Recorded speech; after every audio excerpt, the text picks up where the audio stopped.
한 여성이 남자친구를 만나러 간다며 집을 나섰습니다. 잠깐 얘기만 나눈다며 편한 차림으로 나갔는데요. 하지만 그날 이후 여성은 다시 돌아오지 못했습니다. 오늘 사건 연구소의 키워드는 모범경찰의 두 얼굴입니다. 2013년 여름 전국을 뒤흔든 사건이 있었습니다. 논란의 중심에는 충격적인 또 재판 결과도 있었죠. 자, 일단 그 시작은 한 여성의 실종이었습니다. 네, 2013년 7월에 40세 여성에 대한 실종 신고가 접수가 됐습니다. 신고의 내용은 뭐냐면 이 여성이 이혼 후에 한 동갑내기 남성을 만나고 있었는데 임신을 해서 근데 임신 중절 후에 이 관계를 정리하기로 그렇게 약속을 했다. 그런데 그 남자를 만나러 나가는데 연락이 안 되고 있다라는 겁니다. 문제는 그 남자친구란 사람이 40세 군산경찰서의 현직 경찰이었고요. 뭐 경찰이라고 만나지 말라는 법은 없는데 자녀가 있는 유부남이었습니다. 그러니까 현직 경찰관이 실종된 여성과 내연 관계였고 임신까지 했더라. 네, 그렇습니다. 신고 당일 경찰이 정 씨를 찾아갔더니 정 씨는 사건 당일에 퇴근하고 낚시터를 알아보러 다녔다고 진술을 했습니다.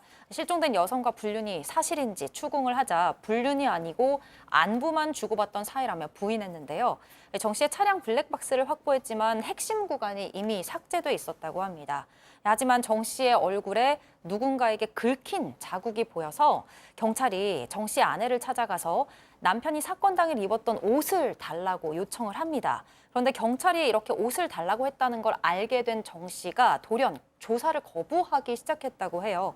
더는 정 씨를 붙잡아둘 수가 없어서 일단 경찰이 귀가 조치를 시켰고 정 씨 집 근처에서 잠복 수사를 이어갔는데 정 씨가 차를 타고 도주해버렸습니다.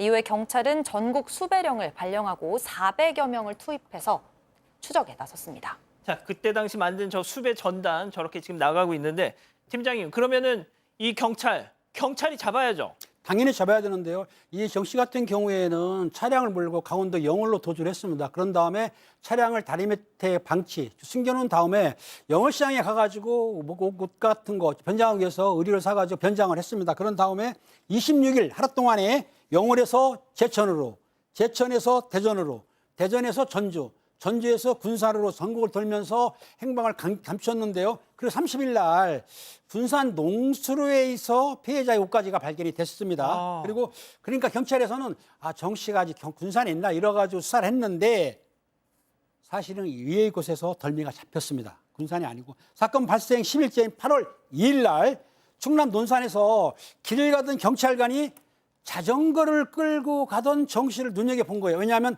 아까 수배전단 있지 않습니까? 예. 수배전단하고 얼굴이 같으니까 따라갔어요. 그랬더니 정 씨가 한 PC방으로 들어가는 걸 보고 범인이 맞거나 싶어가서 PC방에서 긴급 체포를 했습니다.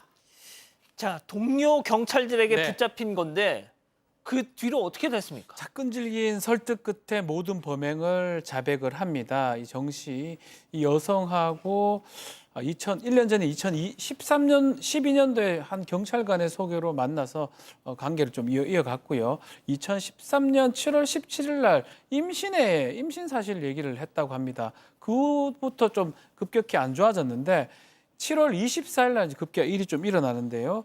임신 중절비 문제로 다툼을 했다라고 하고 이 정 씨의 주장에 따르면 수술비로 300만 원을 건넸는데 여성이 적다면서 모욕을 했다라고 합니다. 그래서 우발적으로 목을 조르서 살해를 했고 이 시신을 충남의 한 폐양어장에 유기했다고 얘기를 했습니다.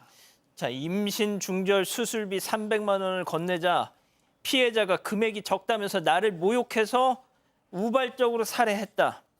이거는 어디까지나 이 정 씨의 주장이죠. 죽은 자는 말이 없습니다. 자, 당시 이 정 씨의 압송 당시 모습 잠깐 보시죠. 지금 심경이 어떠세요? 한 말씀만 해주세요. 정말 죄송합니다. 피해자 어떻게 할 말 없습니까? 정말 죄송하고 처음 다쳤습니다. 이 장소는 어떻게 하신 겁니까? 평소에 낚시를 했던 것입니다. 당시 사건 기록을 보니까 피해자가 진짜 임신을 했는지 아닌지를 놓고 갑론을박이 벌어졌었더라고요. 네, 그렇습니다. 한여름에 발견된 피해자의 시신 이미 심하게 부패를 해서 부검을 해도 임신이 사실인지 아닌지 알 수가 없었습니다. 이 틈을 타서 정 씨는 그 아이가 내 아이인지 모르겠다고 주장을 했는데요. 급기야 피해자가 임신을 하지 않았을 가능성까지 제기가 되면서 2차 가해가 벌어집니다. 피해자의 여동생은 언니가 두 줄 뜬 테스트기를 보여줬고 정 씨 얼굴이 하얗게 질렸다고 했다면서 임신이 명백하다고 반박을 했고요. 또 우발적인 범행이었다는 정 씨의 주장에 대해서도 사건 닷새 전에 언니가 무슨 일 생기면 정 씨 짓이다 이렇게 말을 했다면서 정 씨가 이 사건 전부터 피해자를 위협해왔다는 점을 강조했습니다. 그 얘기는 사실상 계획 범죄 가능성을 암시했던 게 아닌가 싶은데, 자, 박 변호사님. 예. 그런데 법정에서는 난 모범 경찰이었다 했다면서요. 맞습니다. 정 씨의 변호인 주장이긴 한데요. 14년간 경찰로 재직하면서 수차례 표창을 받은 모범 경찰이라고 주장을 하면서 가정이 무너질까 봐 두려워서 우발적으로 범행을 저질렀기 때문에 피해자한테 죄송하지만 고인은 죄송하지만 가족들을 위해서 선처를 부탁한다라고 주장을 했습니다. 그렇지만 재판부는 판단이 달랐습니다.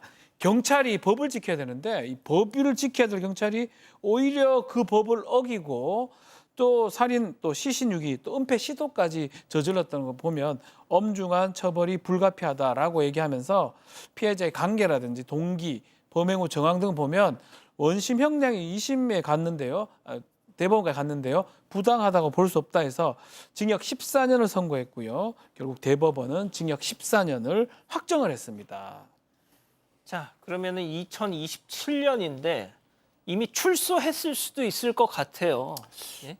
만약에 이제 장기수로 모범적으로 복역을 했다라면 아니, 모범 경찰이었다고 하지 않습니까? 뭐 출소했을 수도 있고, 그리고 14년이라 그러면 굉장히 너무 가볍게 여기실 수도 있는데 사실 대한민국의 형사처벌 기준이 정말 급속도로 바뀌어왔거든요.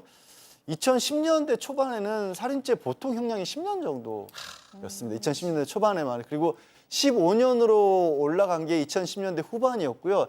지금은 20년 전후로 됐어요. 그러니까 10년 전만 해도 꽤 무겁게 처벌을 한 거였는데, 그러면 참 10년 전만 해도 살인죄에 대해서까지도 우리가 이렇게 소홀했던 그런 시대를 살았던 거죠. 예. 박 변호사님. 네. 그래서 사실 좀 징역형이 지금하고 비교해 보면 좀 적다고 느껴질 수가 있습니다. 지금은 사실은 이 정도 됐다 그러면 상당히 늘어났을 가능성이 높은데 어쨌든 만약에 모범수 활동을 했다고 하면 가석방이나 뭐 미리 석방됐을 가능성도 있기 때문에 뭐 이 방송을 보고 있을 가능성도 배제할 수 없습니다. 자, 내연녀를 살해하고 시신을 유기까지 했는데 당시에는 14년형이었습니다. 피해자의 기대 수명을 생각해도 정말 14년이라는 형량은 정말 이해할 수가 없네요. 지금 입장에서 말이죠.